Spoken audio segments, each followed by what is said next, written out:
en el número 7 del curso Geología y Mineralogía a cargo del docente Juan Vega González. Este trabajo fue realizado por los integrantes Olquín Evangelista Josías, González Calderón Geraldo, Lulichaga Antincona Jean-Pierre y mi persona Luis Blas César.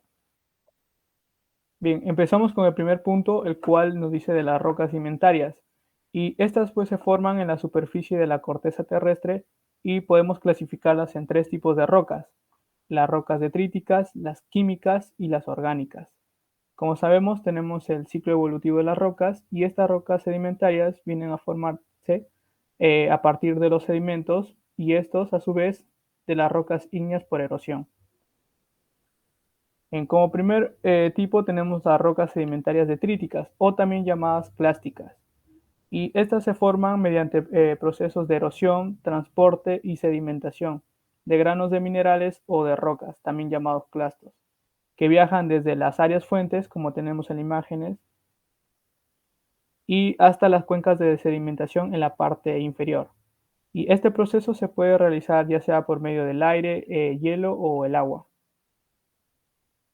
En la cuenca de sedimentación, por ser una zona baja y la más próxima al continente, aquí se depositarán las rocas sedimentarias más gruesas, con poco recorrido, también llamadas conglomerados. Y los sedimentos de tamaño medio avanzarán un poco más, formando así las areniscas.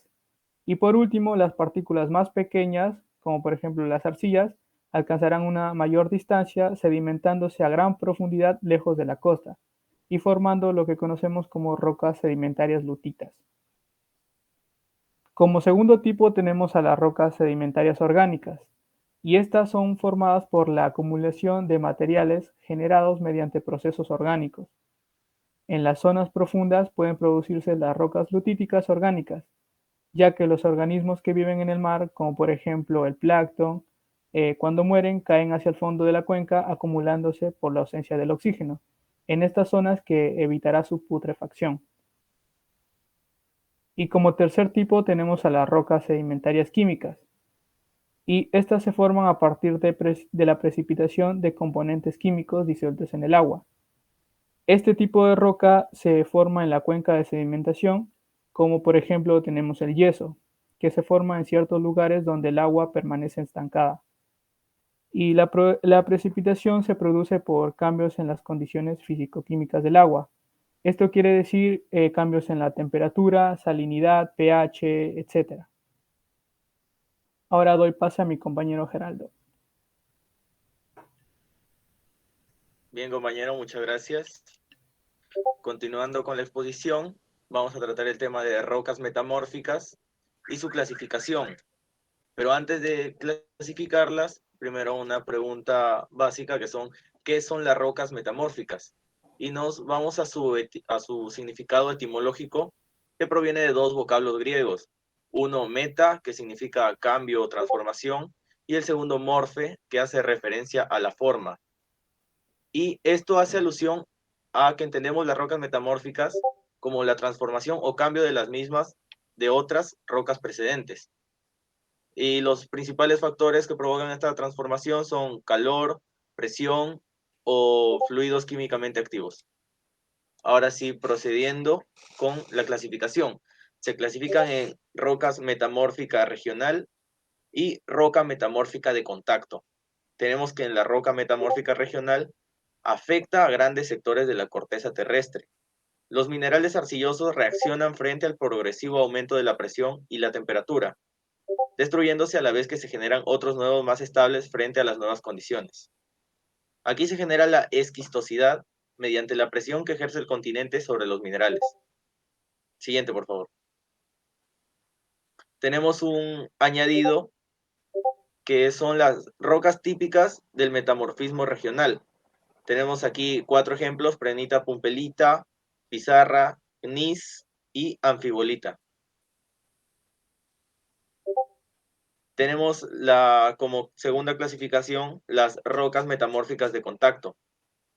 Y el metamorfismo de contacto se produce cuando la placa litosférica comienza a fundirse al alcanzar una gran temperatura y llegar a una determinada profundidad. Aquí se determina, por ejemplo, la gran presión y las altas temperaturas que tienen esta formación de estas rocas. El magma que se genera asciende a través de la placa continental y se instala en su interior, hincándose entre las rocas que están mucho más frías que el magma. Y tenemos rocas típicas del metamorfismo de contacto, que serían andalusita y wollastomita.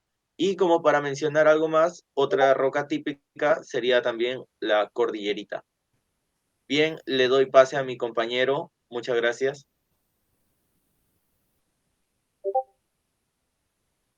Gracias, compañero. Bueno, siguiendo con la exposición, ahora hablar del proceso de formación, en este caso de ambos tipos de rocas, iniciando con las rocas sedimentarias.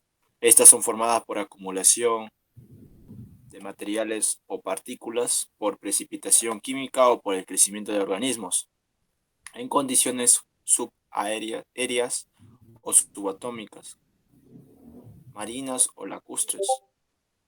Generalmente se depositan en capas horizontales llamados los estratos. Ahí en la figura 1 se puede observar. Dale al siguiente, compañero.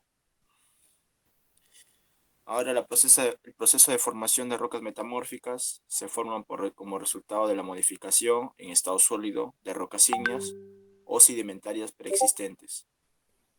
Los protolitos, al haber estado sometidos a cambios en las condiciones de temperatura y de presión o esfuerzos tectónicos. Los procesos metamórficos provocan en las rocas cambios en la mineralogía y en la estructura y en algunos casos también en la composición química. En la figura 2 se puede observar la cuarcita, que sería una forma de roca metamórfica. Dale siguiente, compañero. Bueno, le doy pase a mi compañero.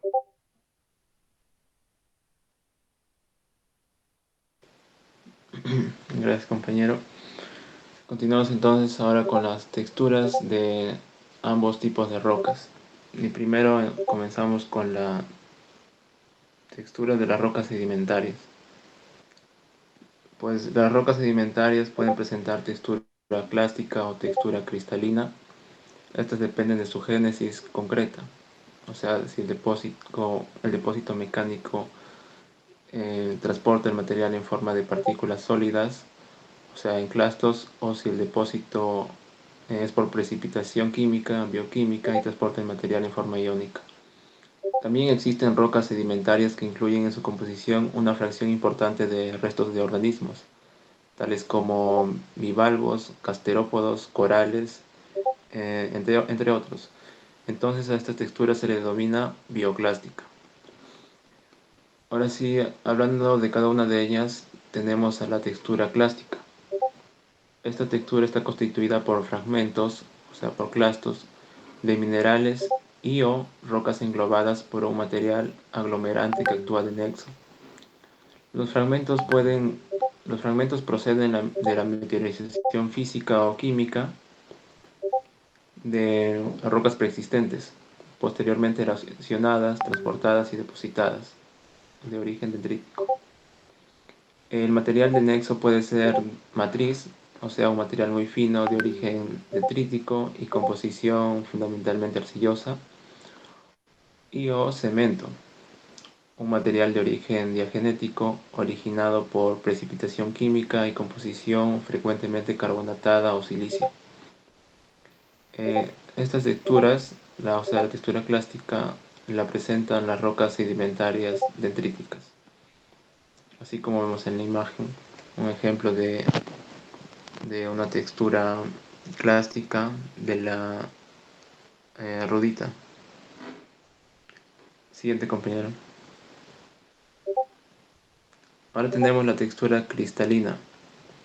Esta textura está constituida por un mosaico de cristales minerales formados por precipitación química a partir de soluciones acuosas. Las que presentan estas texturas son las rocas sedimentarias químicas, carbonatadas y evaporíticas, como vemos en la imagen, un ejemplo de textura cristalina de una roca sedimentaria química. Bien, ahora por último tenemos la textura bioclástica. Como habíamos hablado, esta textura está constituida por la acumulación de restos de organismos, como conchas de bivalvos, gasterópodos y crinoides. Ahí en la imagen se observa la textura bioclástica, donde podemos ver a la calzarenita con crinoides. Siguiente compañero. Muy bien, ahora hablemos de las rocas metamórficas, de su textura. Pues las rocas metamórficas regional y de metamorfismo de contacto presentan textura cristaloblástica, o sea, es una textura constituida por un mosaico de cristales minerales desarrollados en un medio esencialmente sólido, por transformaciones de minerales preexistentes. Las transformaciones mineralógicas y texturales que resultan de estos tipos de metamorfismo pueden incluir recristalizaciones, cambios en el tamaño y forma de los cristales originales, génesis de nuevos minerales y orientaciones dependiendo del hábito de los minerales constituyentes y de su ordenación en el seno de la roca. De estos entonces se distinguen cuatro tipos elementales: la textura granoblástica, la textura lepidoblástica, la textura nematoblástica y la textura porfidoblástica. Y también de la combinación de estos cuatro tipos de texturas surgen texturas mixtas. Hablemos entonces de la primera textura, que es la granoblástica. Esta consiste en un mosaico de cristales más o menos equidimensionales, y es la textura característica de las cuarcitas, de los mármoles, de las eglogitas y de las cornianas.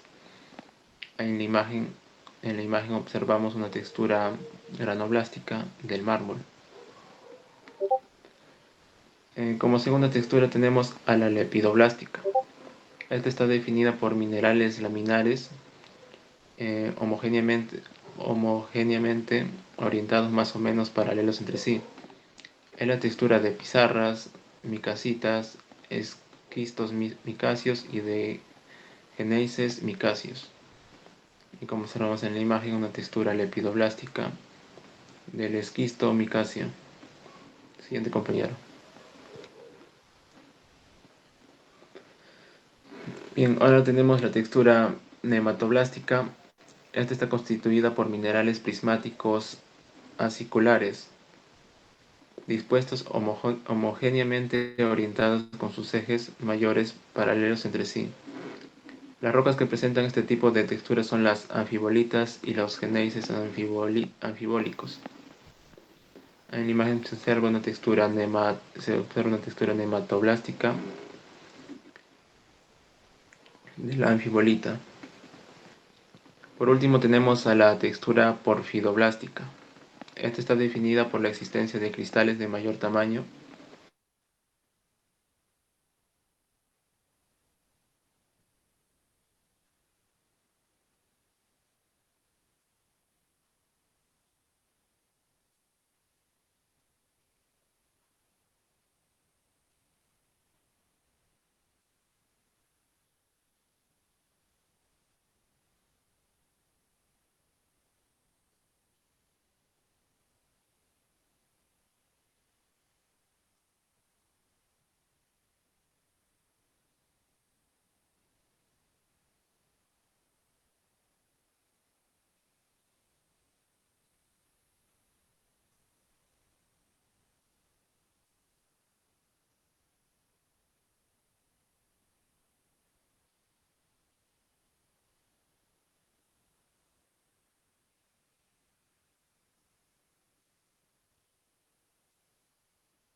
Siguiendo con la exposición, vamos a explicar los yacimientos aluviales auríferos con la meteorización en rocas sedimentarias.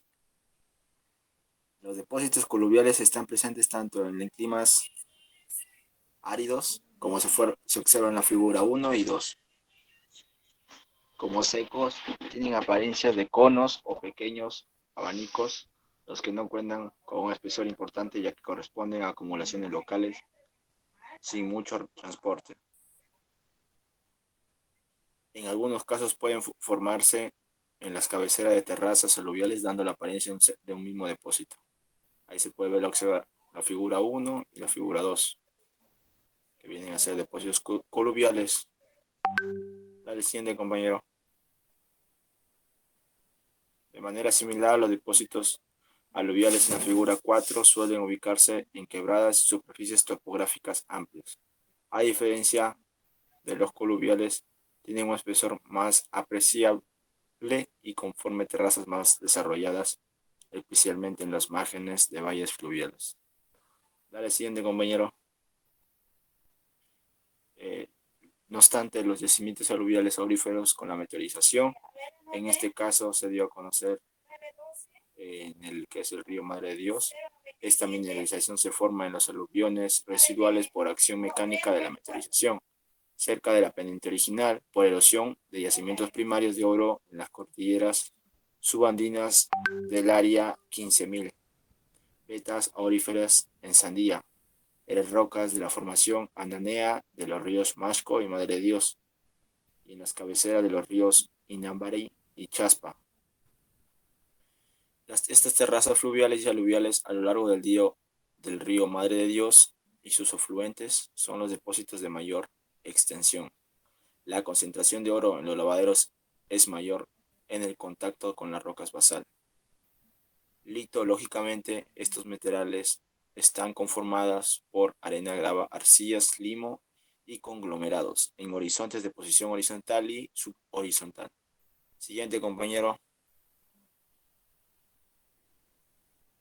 Bueno, le paso a mi compañero su posición.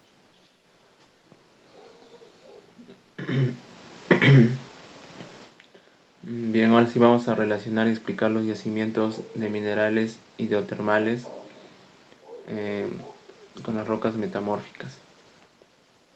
Primero cabe aclarar qué significa el término metasomáticos o qué es, y pues este es un proceso geológico que corresponde a la sustracción o adición de componentes químicos a una roca mediante fluidos acuosos con el requisito de que la roca debe mantenerse en el estado sólido, y pues se le considera un tipo de metamorfismo. Sabiendo esto, entonces podemos decir que los procesos metasomáticos y o hidrotermales suelen generar numerosos depósitos minerales debido a la acción de fluidos a alta temperatura, procedentes principalmente de la intrusión de rocas ígneas o asociado a la deshidratación durante procesos de metamorfismo. Estos fluidos pueden movilizar elementos en disoluciones iónicas o como compuestos coloidales, o reemplazar y transformar los minerales en otras formas cristalinas, tal como magnetita, hematites, calcopirita, galena, grafito, entre otros. El descenso de la temperatura tras el lixiviado de las rocas induce la deposición de minerales de interés económico. Existen diversos tipos de yacimientos minerales asociados a la acción de fluidos y a la movilización de elementos, algunos de ellos ligados a procesos volcánicos descritos previamente. A continuación se describen depósitos relacionados con eventos hidrotermales y o metasomáticos. Siguiente, compañero. Bien, pues tenemos el yacimiento hidrotermal de hierro, un ejemplo. Y los yacimientos pues hidrotermales de este mineral en parte se han descrito previamente asociados a procesos ígneos, fundamentalmente volcánicos. Sin embargo, las soluciones hidrotermales residuales de procesos ígneos plutónicos a elevadas temperaturas también pueden dar lugar a yacimientos filonianos y metasomáticos de hierro. Es decir, el hierro se puede movilizar en forma de sulfatos solubles, los cuales precipitan en forma de siderita al reaccionar con rocas carbonatadas, como vemos en la ecuación. Posteriormente, la siderita suele reemplazarse y transformarse en hematites o en limonita. Tales yacimientos se encuentran en diversas localidades, tal como el yacimiento de Somorrostro en Bilbao, España, y el yacimiento del Marquesado en Guadix, Granada, España. Ahí en la imagen observamos el yacimiento hidrotermal del Hierro, que está ubicado en Bilbao, España. Es el yacimiento de Somorrostro. Gracias, compañeros, eso ha sido la exposición.